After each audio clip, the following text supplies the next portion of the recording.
Welcome to Haripriya's media.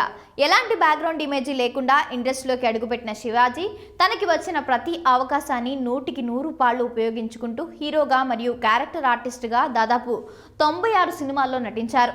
ఈ 96 సినిమాల ద్వారా ఆయన ఎంతమంది అభిమానులను సంపాదించుకున్నారో తెలియదు, కానీ బిగ్ బాస్ షో ద్వారా మాత్రం కోట్లాది మంది తెలుగు ప్రేక్షకుల మనసుల్ని దోచేశారు. సినిమాల పరంగా, రాజకీయ పరంగా రాని పేరు ప్రఖ్యాతులు శివాజీకి బిగ్ బాస్ షో ద్వారా వచ్చింది. ఈ సీజన్ పూర్తి అయ్యాక బయటికి వచ్చిన తరువాత ఆయనకి టాలీవుడ్లో అవకాశాల వెల్లువ కురుస్తుంది అనడంలో ఎలాంటి సందేహం లేదు. బిగ్ బాస్కి నేను టైటిల్ గెలుచుకోవడానికి రాలేదు, డబ్బులు గెలుచుకోవడానికి రాలేదని, కేవలం ప్రజల మనసుల్ని గెలుచుకోవడానికి వచ్చాను అని ఆయన హౌస్లోకి ఎంటర్ అయ్యే ముందు చెప్పారు. చెప్పినట్లుగానే ఆయన అభిమానుల మనసుల్ని గెలుచుకున్నారు. శివాజీకి డబ్బులు అవసరం లేదు అనేందుకు ఒక ఉదాహరణ మీకు చెప్పాలి.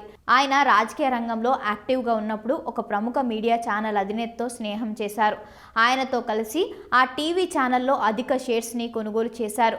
2 తెలుగు రాష్ట్రాల్లో ఆ న్యూస్ ఛానల్కి టాప్ 2 రేంజ్లో టీఆర్పీ రేటింగ్స్ వస్తుంటాయి. ఆ స్థాయి బ్రాండ్ ఇమేజ్ ఉన్న ఒక న్యూస్ ఛానల్లో వాటాలు అంటే వందల నుండి వేల కోట్ల రూపాయలు ఉంటుంది.